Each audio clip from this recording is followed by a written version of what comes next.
Soybean oil चुनो सही।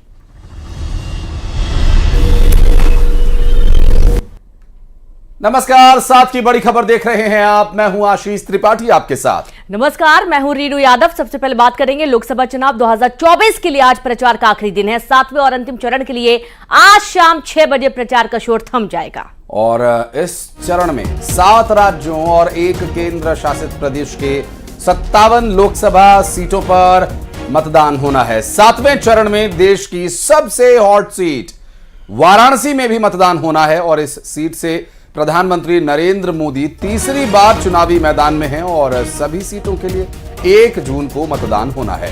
सुबह 7 बजे से शाम 6 बजे तक मतदान होगा और इसके बाद 4 जून को नतीजों का ऐलान हो जाएगा।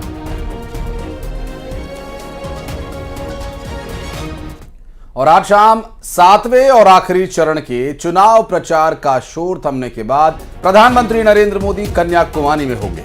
वहां वो स्वामी विवेकानंद को समर्पित रॉक मेमोरियल में मेडिटेशन करेंगे और 1 जून तक वोटिंग के दौरान प्रधानमंत्री कन्याकुमारी में ही रहेंगे। स्वामी विवेकानंद से प्रधानमंत्री का विशेष जुड़ाव रहा है। वो स्वामी विवेकानंद के विचारों और मूल्यों से प्रभावित रहे हैं। प्रधानमंत्री 2020 में बंगाल में स्वामी विवेकानंद से जुड़े बेलूर मठ में रुके थे और ऐसा करने वाले वो पहले प्रधानमंत्री हैं। दरअसल साल 2012 में गुजरात के मुख्यमंत्री रहने के दौरान भी नरेंद्र मोदी ने स्वामी विवेकानंद को श्रद्धांजलि देने के लिए पूरे राज्य में एक यात्रा भी निकाली थी।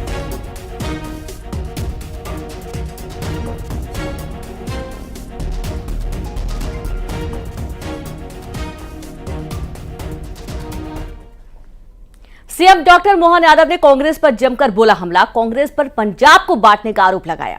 प्रधानमंत्री नरेंद्र मोदी ने किरत साहिब कॉरिडोर खोलने का काम किया। पंजाब के दौरे पर सीएम डॉक्टर मोहन यादव ने यह बयान दिया और कांग्रेस पार्टी पर जमकर निशाना साधा। आपको बता दें कि लगातार वे ताबड़तोड़ चुनाव प्रचार अभियान में जुटे हुए हैं। मध्य प्रदेश में लोकसभा चुनाव संपन्न होने के बाद देश के अलग अलग राज्यों में अब जहां 7वें और आखिरी चरण में मतदान होना है, उनमें से एक राज्य पंजाब भी है और ऐसे में अब मुख्यमंत्री डॉक्टर मोहन यादव ने पंजाब में प्रचार की कमान संभाली हुई है।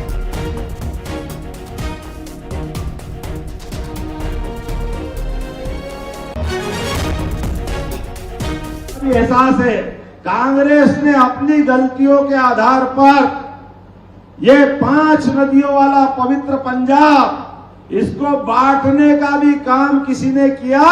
काल के प्रवाह में ये पाप किसी के सिर पे है तो कांग्रेस के माथे पे कलंक है, जिसके कारण से देश का बंटवारा हुआ। हम तो ये बड़ा आश्चर्य करते हैं। 1971 का युद्ध, 1965 का युद्ध, दो युद्ध हुए।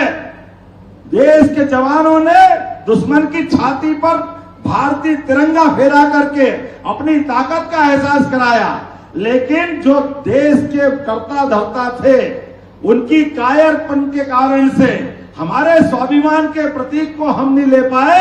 ये कलंक भी किसी के माथे है तो ये कांग्रेस के माथे है, उनके साथ वालों के माथे है। और खबर शिवपुरी से, जहां खुले में शराब पीने वालों को पुलिस ने खदेड़ दिया। पुलिस की कार्रवाई से शराबियों में भगदड़ मच गई। लोग शराबियों की शिकायत कर रहे थे। खुले में शराब पीने वालों को पुलिस ने चेतावनी दी है। और ये देखिए, जब देर रात ही पूरी कार्रवाई को अंजाम दिया गया। पुलिस सख्त नजर आई। जो शराबी थे, जो आने जाने वाले लोग जिनसे परेशान होते हैं, भाग खड़े हुए यहां से पुलिस को देखकर। और शिवपुरी का पूरा मामला है। खुले में शराब पीने वालों को पुलिस ने चेतावनी दी। शराब की दुकान है, उनके आसपास काफ़ी लोग शराब लेके और कहते वहीं पर बैठ के वो पीते हैं और जिससे कि काफ़ी माहौल बिगड़ता है। और इसी पर से ये मुहिम चलाई गई है कि जो भी शराब लेता है तो वो आसपास वहाँ पर शराब ना पिए। और रतलाम से खबर है, जहां पर एसडीएम ऑफिस के बाहर महिला का जमकर हंगामा देखने को मिला। खुद के हाथ पर किया नुकीला औजार से वार। बता दें कि 3 साल की बच्ची की कस्टडी ये महिला चाहती थी और पति से विवाद के चलते अलग रह रही महिला। आलोट एसडीएम ने सिविल कोर्ट जाने का आदेश दिया। आदेश सुन महिला और परिजनों ने हंगामा किया। आलोट एसडीएम के सामने भी ये हंगामा जारी रहा। आपको बता दें कि महिला ने बच्ची की कस्टडी के लिए यहाँ ये सब कुछ किया और नुकीले हथियार से अपने हाथ पर ही वार कर लिए। काफी लोग वहां पर मौजूद थे और इस ड्रामे को काफी देर तक देखता रहा प्रशासन और बाद में समझा बुझाकर महिला को वहां से रवाना किया। क्योंकि अब छोटी बच्ची है और वो पति पत्नी अलग हुए हैं, वो भी वैधानिक रूप से इनका तलाक नहीं हुआ था, सिर्फ लड़ाई झगड़े के कारण ये दोनों ही अलग हुए थे। तो बच्ची माता के साथ रहेगी या पिता के साथ रहेगी, इस संबंध में सिविल कोर्ट को ही जुरिडिक्शन का अधिकार है और उसी संबंध में मेरा आदेश भी हुआ है कि अपने जो विवाद का जो भी आवेदन का जो किया है इसका निराकरण आप जुडिशरी कोर्ट से करवाना पड़ेगा। और चले बढ़ते हैं आगे। छिंदवाड़ा में पीड़ित परिवार से मंत्री ने मुलाकात की। दरअसल सीएम के निर्देश पर छिंदवाड़ा पहुंची संपत्ति आउई के पीड़ित परिवार के सदस्यों को सांत्वना दी गई। परिवार को 10 लाख रुपए की सहायता, घायल बच्चे के लिए 5 लाख की सहायता। युवक ने की थी परिवार के 8 लोगों की हत्या और कल ये चौंकाने वाला मामला सामने आया था और इस पूरे मामले की अब जांच की गई, लेकिन जो आरोपी खुद भी फांसी के फंदे पर झूल गया। सीएम के निर्देश पर संपत्ति आयुक्त के छिंदवाड़ा पहुंची थी पीड़ित परिवार से मुलाकात करने।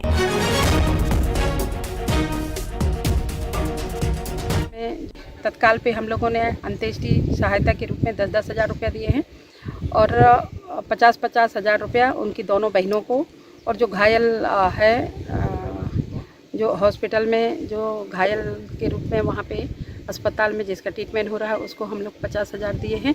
और माननीय मुख्यमंत्री जी ने घोषणा किए हैं कि मृतक परिवार के परिजनों को 10 लाख रुपया देने की घोषणा, और जो इलाज के अलावा 5 लाख रुपया, वो जो अस्पताल में वो घायल है बच्चा उसको 5 लाख रुपया देने की घोषणा माननीय यशस्वी मुख्यमंत्री के द्वारा है। मध्य प्रदेश में भीषण गर्मी का दौर जारी है। 11 से ज्यादा जिलों में भयानक लू का अलर्ट जारी किया गया। बता दें कि 15 से ज्यादा जिलों में हीट वेव की चेतावनी जारी की गई है। फिलहाल गर्मी से कोई राहत मिलती नजर नहीं आ रही है।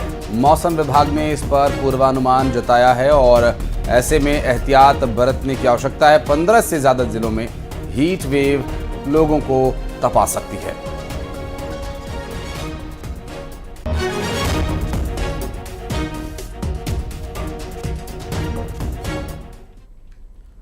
और भीषण गर्मी ने अब तक के सारे रिकॉर्ड्स ध्वस्त कर दिए। पहले धधकती गर्मी थी जो लोगों को परेशान कर रही थी, लेकिन इस बार तो गर्मी जानलेवा साबित हो रही है। उत्तर भारत का शायद ही कोई शहर बचा हो जो गर्मी से धधक ना रहा हो।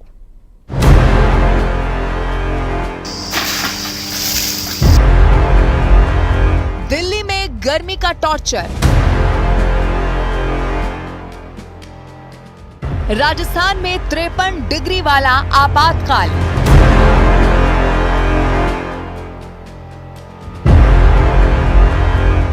बम बनकर फटा एसी, ट्रांसफॉर्मर मांग रहे पानी। पहले धधकती गर्मी झुलसाती थी, परेशान करती थी, लेकिन इस बार तो गर्मी जानलेवा साबित हो रही है। उत्तर भारत का शायद ही कोई शहर बचा हो जो गर्मी से धधक ना रहा हो।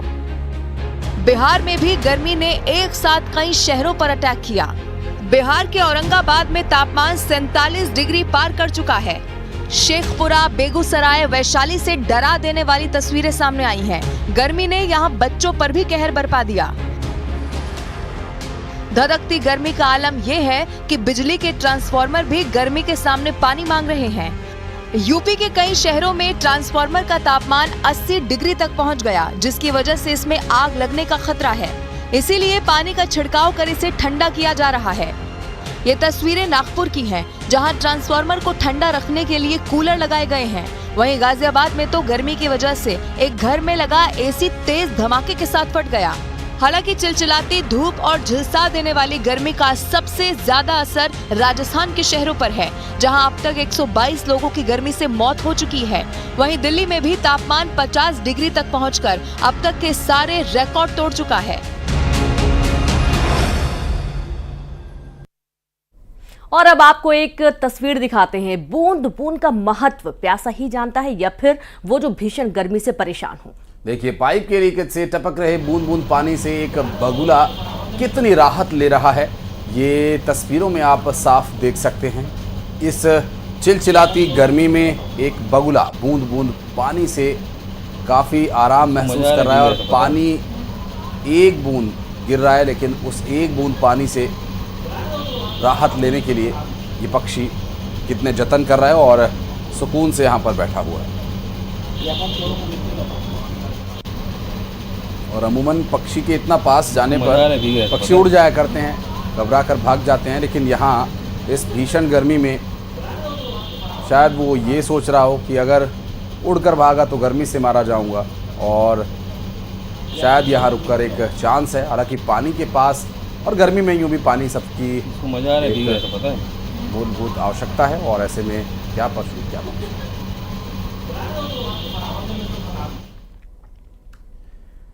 और इस बीच नौतपे के 5वें दिन सूरज की तपिश के बीच मौसम ने करवट ली और कुछ जगहों पर बूंदाबांदी हुई। ग्वालियर और भिंड में घने काले बादल छाए और कई जगहों पर बूंदाबांदी हुई, जिससे भीषण गर्मी से थोड़ी राहत सबको मिली।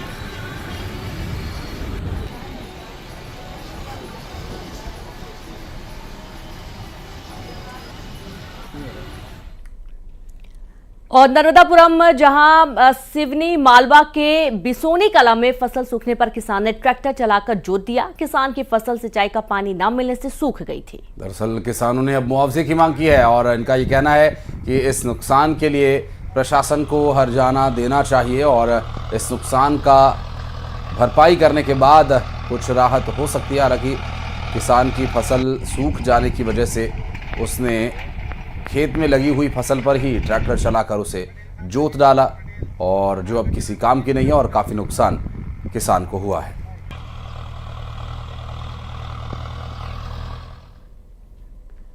और खबर रायपुर से, जहां फोम फैक्ट्री में 2 महिलाओं की झुलसने की वजह से मौत हो गई। सीएम ने मदद का ऐलान किया है। 5-5 लाख की मदद का ऐलान किया गया। हादसे पर दुख भी जताया। सीएम ने शोक व्यक्त किया है। और रायपुर का पूरा मामला है। फोम फैक्ट्री में 2 महिलाओं की मौत हुई। सीएम ने मदद का ऐलान भी किया। 5-5 लाख की मदद का उन्होंने ऐलान किया है।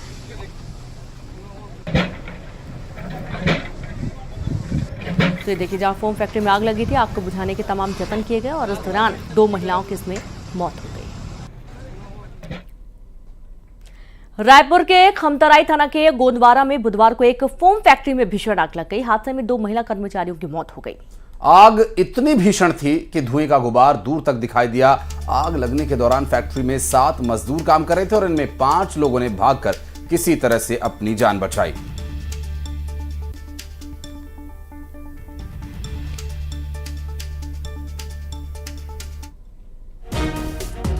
तो बेमेतरा बारूद फैक्ट्री ब्लास्ट मामले में भी सीएम ने मदद का ऐलान किया है। विस्फोट में 1 मजदूर की मौत हुई है। 8 मजदूर अभी भी लापता हैं। कंपनी प्रबंधन परिजनों को 30-30 लाख का मुआवजा देगा। छत्तीसगढ़ सरकार देगी 5-5 लाख की मदद।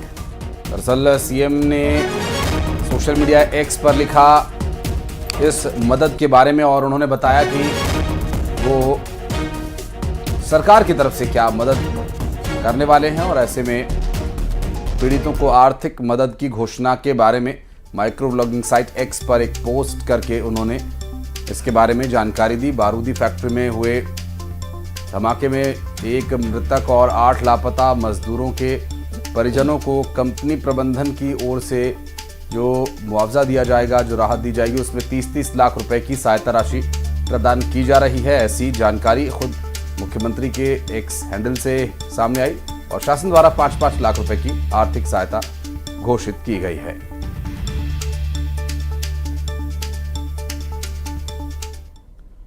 और गरियाबंद में वन रेंजर की मौत का एक मामला सामने आया, जहां सरकारी आवास में वो मृत पाया गया। गरियाबंद वन मंडल कार्यालय में थे तैनात। जिला अस्पताल में डॉक्टरों ने मृत घोषित किया। कांकेर के रहने वाले थे भरत भूषण दास। तो ये पूरा मामला गरियाबंद का है। वन रेंजर की मौत हुई। सरकारी आवास में शव मिला है और गरियाबंद वन मंडल कार्यालय में ये तैनात थे। जिला अस्पताल में डॉक्टरों ने मृत घोषित किया। कांकेर के रहने वाले थे भरत भूषण दास।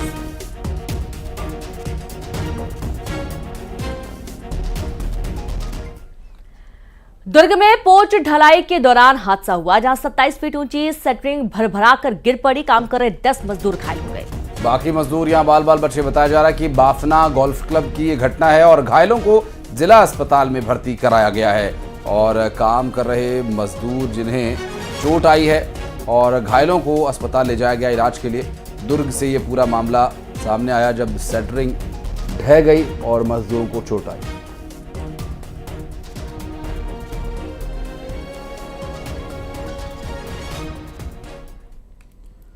चलिए बढ़ते हैं आगे। आपको बता दें कि मुख्यमंत्री विष्णुदेव साय आज कवर्धा जिले के दौरे पर रहेंगे और सीएम वनांचल ग्राम सिमरहा का दौरा करेंगे। 19 मजदूरों के दशगात्र कार्यक्रम में शामिल होंगे। 20 मई को यहां पिकअप पलटने से बड़ा हादसा हुआ था। हादसे में 19 लोगों की मौत हुई थी। डिप्टी सीएम विजय शर्मा और पंडरिया विधायक भावना बोहरा भी शामिल होंगे।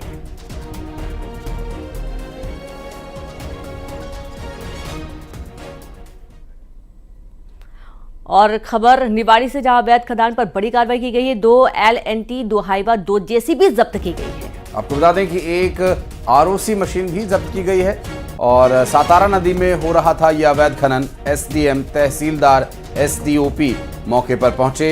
भारी संख्या में पुलिस बल मौजूद रहा और यहां से अवैध खनन में लगी हुई मशीनरीज जब्त की गई, जिसमें पोकलेन, हाइवा, JCB सभी काम पर लगाए गए थे और प्रशासन के पहुंचने के बाद इन मशीनों को जब्त कर लिया गया, जो अवैध रूप से इस खनन कार्य में लगी हुई थी।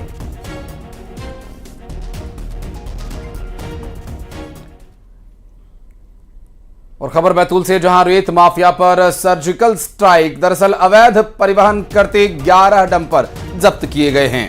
25 लाख रुपए के रेत भंडार भी जब्त किए गए। एक महीने में राजस्व अमले की दूसरी कार्रवाई है। रेत माफिया के लोगों पर दर्ज होगी FIR। शाहपुर और घोड़ा डोगरी में कलेक्टर ने डंपर पकड़े और ये पूरा मामला 25 लाख रुपए के रेत भंडारण से जुड़ा। रेत माफिया पर सर्जिकल स्ट्राइक की गई।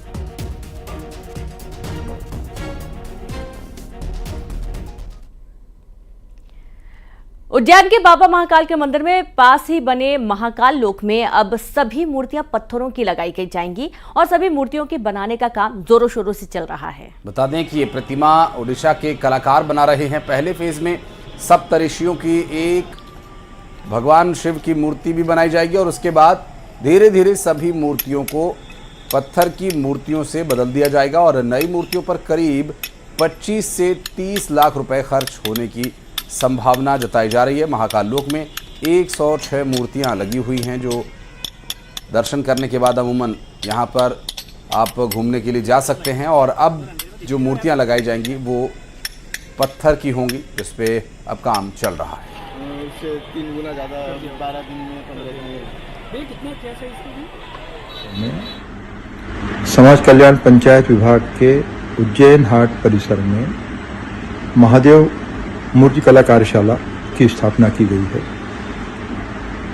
इस कार्यशाला में उड़ीसा के बहुत सारे जो कलाकार हैं, मूर्ति शिल्पी हैं, वो आकर काम कर रहे हैं। उज्जैन के महाकालेश्वर मंदिर स्थित महाकाल लोक में लगी फाइबर की मूर्तियों को अब हटाकर पाषाण के पत्थरों से लगाई जाएगी, क्योंकि ये बंसी पर्वत का जो पत्थर है, आप देख सकते हैं इस वक्त यहाँ पर जो कार्य किया जा रहा है। पहले जो है 7 मूर्ति बनाने की बात सामने आई थी कि सप्तऋषियों की जो मूर्ति तेज आंधी तूफान में तो धारा सही हो गई थी, इसके बाद उनको बदलने का जो है पत्थर की मूर्ति लगाने की बात सामने आई थी। लेकिन अब जो है बात सामने आई है कि जो है पूरे महाकाल लोक में जितनी भी जो फाइबर की मूर्तियां लगी है उन सबको बदलकर अब जो है इस पत्थर की लगाई जाएगी और इसको बनाने में 2 से 2.5 महीने का समय लगेगा। ऐसे में जो करोड़ों रुपए खर्चा पहले फाइबर की मूर्तियों में किया गया था, अब यह जो है पत्थर की मूर्तियां बनाने में भी करोड़ों रुपए खर्चा होगा और एक मूर्ति करीब 2 से 2.5 महीने में तैयार होगी। और ऐसे यह कार्य कम से कम 100 मूर्तियों का जो चलेगा तो कम से कम 2.5 से 3 साल इसको बनने में लगेंगे। उज्जैन से जपटवाह, न्यूज 18 मध्य प्रदेश। और IPL में पंजाब किंग्स 11 के बेस्ट फिनिशर और भोपाल के लाडले शशांक सिंह क्रिकेट से फुर्सत के बाद भोपाल पहुंचे। जहां उनसे न्यूज 18 ने खास बातचीत की। उन्होंने कहा कि अपनी टीम के लिए रन बनाने से ज्यादा खुशी मिलती है। IPL के हीरो और MP के दबंग अफसर शैलेश सिंह के बेटे शशांक सिंह आज हमारे साथ हैं।